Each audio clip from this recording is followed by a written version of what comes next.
Hi hello నమస్తే welcome to RTV. ఈరోజు Friday చాలా సినిమాలు రిలీజ్ అవుతుంటాయి. ఫ్రైడే ఈరోజు రిలీజ్ అయిన సినిమాల్లో మనం ఎస్పెషల్లీ మాట్లాడుకోవాల్సింది గుణశేఖర్ గారి డైరెక్షన్లో వచ్చినటువంటి యుఫోరియా మూవీ గురించి. ఎందుకంటే ఆయన గత కొన్ని చిత్రాలు ఆయన ఎక్స్పెక్ట్ చేసినట్టు పెద్దగా ఆడలేదు.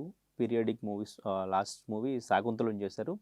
తర్వాత ఇప్పుడు యూత్‌కి ఒక మంచి మెసేజ్ ఇద్దామని చెప్పి కొంచెం అప్డేటెడ్‌గా ఒక స్టోరీని రాసుకుని 'యుఫోరియా' అని టైటిల్‌తో ఈరోజు మన ముందుకొచ్చారు. సో మరి 'యుఫోరియా' మూవీ ఎలా ఉంది? ఆడియన్స్‌కి కనెక్ట్ అయిందా లేదా? అడిగి తెలుసుకుందాం. మనతో పాటు సినీ క్రిటిక్ దాసరి విజ్ఞాన్ ఉన్నారు. హలో విజ్ఞాన్ గారు. నమస్తే.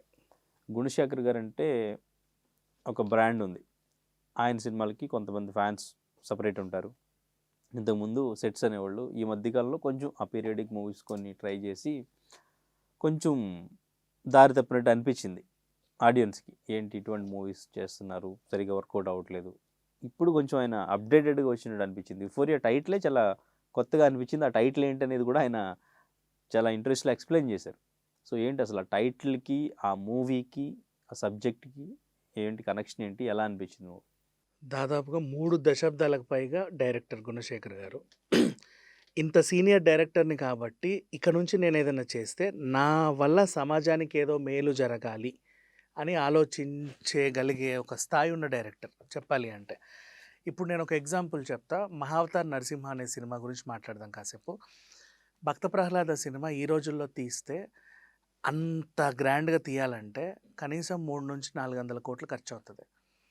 300-400 కోట్లు వెనక్కి తీసుకురావాలంటే ఆ చిన్న పిల్లోడు ప్రహ్లాద తేలేడు. ఆ చైల్డ్ ఆర్టిస్ట్ తేలేడు. పోనీ ఎవరైనా పెద్ద హీరోని పెడితే హీరోకి నువ్వు లయన్ ఫేసే ఇవ్వాలి కాబట్టి ఆ హీరో కూడా తేలేడు. అవునా? కానీ ఆ సినిమా రీచ్ అవ్వదు, లాస్ అయ్యేది. కానీ జనాలకి ఈ స్టోరీ తెలియాలని అనుకున్న ప్రొడ్యూసర్స్ ఏం చేశారు, యానిమేటెడ్ రూపంలో దాన్ని అందించారు. అప్పటికి భారీ ఖర్చయింది. నెక్స్ట్, సమాజానికి ఏదైనా లెసన్ రూపంలో మన పాత చరిత్రలు చెప్పాలనే కోరిక కలిగిన డైరెక్టర్స్ కానీ, ప్రొడ్యూసర్స్ కానీ నేర్పించాలి అనుకుంటే ఇప్పుడున్న టెక్నాలజీ పరంగా షూట్ చేసి చెప్పాలంటే కుదరట్లా. లెసన్స్ వినట్లా కూడా. అయినా సరే ధైర్యం చేసి ఏం చేశాడంటే, అప్పట్లో స్టార్డమ్ ఉన్న హీరోయిన్ సమంతతో శాకుంతలం తీశాడు. టెక్నికల్‌గా దానికి యాక్చువల్ చెప్పండి 150-200 కోట్లు బడ్జెట్ పెడితే ఇంకా చాలా బాగుండేది. కాకపోతే బడ్జెట్ లోటు వల్ల అలా తీయాల్సొచ్చింది.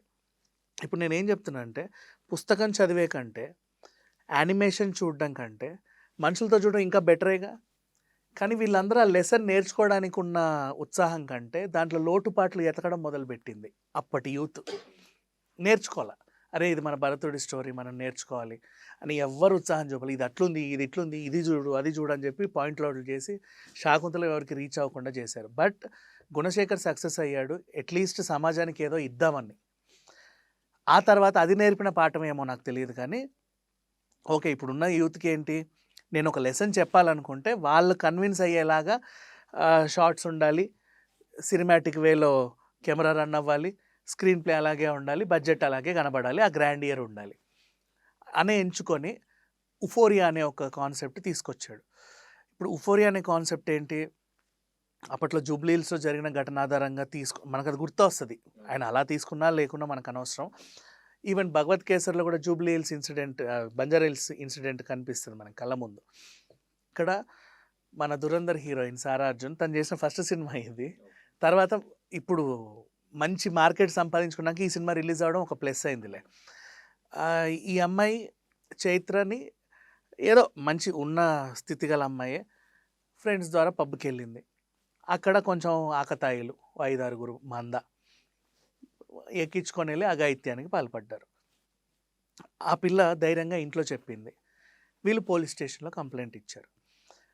ఇప్పుడు పోలీసులు రంగంలోకి దిగి ఎన్కౌంటర్లు చేయాలంటే అప్పట్లాగా వాళ్ళందరూ ఎవరో తెలియనోళ్ళు కాదు. అందరు పెద్ద పెద్ద పెద్ద పెద్ద పెద్ద బడా నేతల పిల్లలు, మినిస్టర్ల పిల్లలు, అండ్ మైనర్స్ కూడా. మహా పిల్లలు. మరి వీళ్ళని కాపాడుతాడా పోలీసు, శిక్షిస్తాడా, ఈ నేరం ఎలా కొనసాగుద్ది అనేది మెయిన్ కాన్సెప్ట్. అట్లా ఇంట్రెస్ట్ వచ్చింది జనాలకి. నెక్స్ట్ సడన్గా అందులో ఒక కుర్రాడి తల్లి రూపంలో భూమిక వచ్చింది. ఈ నేరంలో నేను బాధ్యురాలనే, నన్ను కూడా శిక్షించండి అని అడిగింది. ఎందుకంటే అట్లాంటి కొడుకుని కన్నందుకు. నెక్స్ట్ చట్టం ముందు తప్పు చేసినోడికి శిక్ష పడాలన్న తపన ఒక హ్యూమన్గా ఆలోచించింది. నెక్స్ట్ అయ్యో నా కొడుకు ఇన్నేళ్ళు పెంచుకున్న కొడుకు అన్న ఒక తల్లి భావం కూడా లోపల, అటు తల్లడిల్లుతా ఇటు ఇది తన క్యారెక్టర్ అలా వెళ్ళింది. అండ్ అందరూ కూడా నటినట్ల పర్ఫార్మెన్స్ ఎవ్రీథింగ్ ది బెస్ట్ చెప్పాలి అంటే. ఇట్లాంటి స్టోరీ ఎలా ముందుకెళ్ళింది అనేది మనం తెర మీదే చూద్దాం. స్టోరీ పూర్తిగా రివీల్ చేయకు, ఆల్రెడీ అర్థమైపోతుంది కాన్సెప్ట్, క్లైమాక్స్ ఎలా ఉండబోతుంది అనేది. ఓకే, కానీ అంటే కొన్ని సీన్స్ చూపించకూడనివి చూపించారు, కొంచెం లిమిట్స్ క్రాస్ చేసి తీశారు అనే కామెంట్స్ కూడా వినిపిస్తున్నాయి. ఎస్, అదే ఉందా? ఎగ్జాక్ట్లీ అలాగే చూపించాలి. అండ్ ఈ సినిమా అందరికీ రీచ్ అవ్వాలి. ప్రజెంట్ డ్రగ్స్ బారిన పడి యూత్ ఎలా చెడిపోతుంది, వాళ్ళ మైండ్ సెట్స్ ఎలా ఉంటున్నాయి, ఈ జెన్జీ పిల్లలందరూ కూడా వాళ్ళు చూసినా చూడకపోయినా తల్లిదండ్రులు తీసుకెళ్ళి మరీ చూపించాల్సిన cinema Euphoria. The great attempt, Gunasekhar నుంచి వచ్చినటువంటి the great attempt, the best attempt అని చెప్పుకోవాలి. ప్రజెంట్ సిచ్యువేషన్ తగ్గట్టుగా తీసాడు సినిమాని. అండ్ ఇంకొకటి చూడు, విచ్చలవిడిగా గింజాయిలు తాగుతున్నారు ఇష్టం ఉన్నట్టు. ఇప్పుడు నీ ఫోన్లో ఇన్స్టామార్ట్ ఉందా? ఒకసారి ఓపెన్ చేయి, లైవ్లో ఓపెన్ చేయి, పర్లేదు చెయ్యి, చూద్దాం. ఇక్కడ సిగ్నల్ సరిగా ఉండదు. పర్లేదు ఓపెన్ చేయి. ఓపెన్ అయిందా? ఇన్స్టామార్ట్ ఓపెన్ చేసావు కదా, ఇన్స్టామార్ట్లో సెర్చ్లో రోల్స్ అని కొట్టు, ROLLS. రోలింగ్ పేపర్సా? రోల్స్, ROLLS rolls-ఆ? సెర్చ్ కొట్టేసి రోల్స్ అని వచ్చాయా? ఏమొచ్చాయి చూపించు ఒకసారి. King size, slim empty.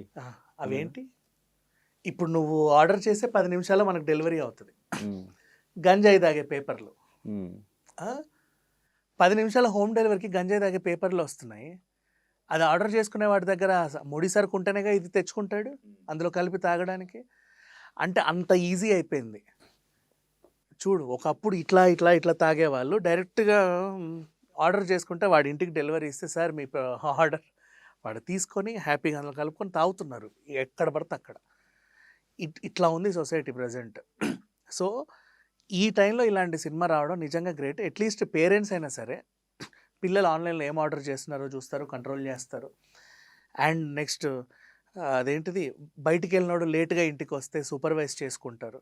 వాడు ఏం చేసి వచ్చాడో తెలియదు కదా, కనీసం అప్పుడప్పుడు పిల్లలతో మాట్లాడడానికి కూడా నేర్చుకుంటారు. ప్రతి తల్లిదండ్రులు పిల్లలు చూడాల్సిన సినిమా ఇది. అండ్ పర్ఫార్మెన్స్ పరంగా అందరు ఇరగదీశారు, ఒకరి గురించి ఇది అని చెప్పాల్సిన అవసరం లేదు. అండ్ గుణశేఖర్ గారి ధైర్యానికి మెచ్చుకోవాలి ఫస్ట్. ఇట్లా అంటే ఈ టైప్ ఆఫ్ కాన్సెప్ట్స్ బోల్డ్ అన్ని చిన్లా చితక సినిమాలు వచ్చినా కూడా ఇంత పెద్ద డైరెక్టర్ నుంచి ఏదో వస్తుందంటే చాలా హోప్స్ పెట్టుకుంటాం. అంత మంచి నటులతో ఏదో వస్తుందో చాలా హోప్స్ పెట్టుకుంటాం. నేను నిలబడగలనా లేదా అని ఆలోచించకుండా ధైర్యం చేసి వచ్చేసాడు. ఏదైతే అవని నా వల్ల సమాజానికి ఏదో జరగాలి అని. అండ్ బోల్డ్ అనే సినిమాలతో పోటీగా వచ్చినప్పటికీ కూడా ఉఫోరియా అనే సినిమా నిజంగా చెప్పాలంటే 10 మందికి తెలియాల్సిన సినిమా, అందరూ చూడాల్సిన సినిమా. టెక్నికల్ వాల్యూస్ శాకుతలం దగ్గర నేర్చుకున్నాడేమో, మంచి చెబితే పిల్లలందరూ రింగులు పెడుతున్నారు అని. టెక్నికల్ వాల్యూస్ చాలా బాగున్నాయి, కెమెరా పనితనం బాగుంది. కొన్ని చూపించకూడని సన్నివేశాలు అన్నావు కదా, అవి చూపిస్తేనే జనాలు మారుతారు కాబట్టి చూపించాలి. అండ్ స్క్రీన్ ప్లే కూడా గ్రిప్పింగ్గానే ఉంది. అందరికి అర్థమైపోతుంది సినిమా స్టార్టింగ్లోనే, స్టోరీ తెలిసిపోతుంది. ప్రిడిక్టబుల్ క్లైమాక్స్, లాస్ట్కి వీళ్ళకి ఎలా శిక్ష చేస్తారో ఏంటో చూపించడం అనేది. అంటే ఫస్ట్ హాఫ్లోనే మనకి స్టోరీ ఎండ్ అయిపోయినట్టు అనిపించినప్పటికీ కూడా సెకండ్ హాఫ్ అనేది కొంచెం గ్రిప్పింగ్గా ఉంటే బాగుంది. అదే చెప్తున్నా, మనకి ఏంటంటే సమాజానికి అవసరమయ్యే సినిమాలు తీస్తే అందులో నేర్చుకోవాల్సిన అంశాలు మనం నేర్చుకోకుండా టిక్కులు పెడుతున్నాం. ఇది ఇట్లుంది, ఇది ఫాస్ట్గా ఉండాలి, ఇది స్లోగా ఉండాలి అని. Don't see as a commercial movie. దీని ద్వారా మనం ఏం నేర్చుకోవాలి, ఇంకా 10 మందికి ఏం నేర్పించాలి, ఆ విధంగా చూస్తే ది బెస్ట్ అటెంప్ట్ ఇది. యాక్చువల్గా ఇట్లాంటి వాటికి రేటింగ్లు ఇచ్చే అర్హతలు కూడా ఎవరికి ఉండవు. అండ్ 5 out of 5 రేటింగ్ ఇట్లాంటి అటెంప్ట్ చేయడమే చాలా గ్రేట్ ఇది, సింపుల్గా చెప్పాలి అంటే. సో అంటే ఇప్పుడు ఇండస్ట్రీ నుంచి ఎటువంటి కామెంట్స్ వచ్చే ఛాన్స్ ఉంది గుణశేఖర్ గారి మూవీ చూసిన తర్వాత? ప్రతి ఒక్కరు ప్రశంసిస్తారు. ఎందుకంటే ఇండస్ట్రీకి ఉన్న మచ్చ చాలా మంది డ్రగ్స్ అనగానే సినిమా ఇండస్ట్రీ అంటారు. ఇప్పుడు బయట సొసైటీలో కూడా జరుగుతున్నాయి కదా. ఇది మన సినిమా ద్వారా 10 మందికి తెలిసింది కాబట్టి they will also appreciate them. Okay, right, thank you.